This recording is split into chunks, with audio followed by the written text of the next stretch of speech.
ஆவாரம் தோட்டத்தில கூடாரம் போட்டு வைப்பேன் பின்னீன புடிச்சு வந்து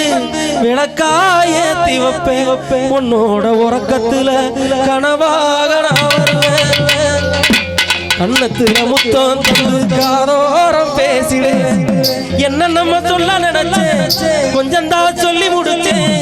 தந்தரத்தை பாட்டு படிச்சு கட்டி புடிச்சு ஒன்னு கொஞ்சம் போற நாளை எண்ணி நான்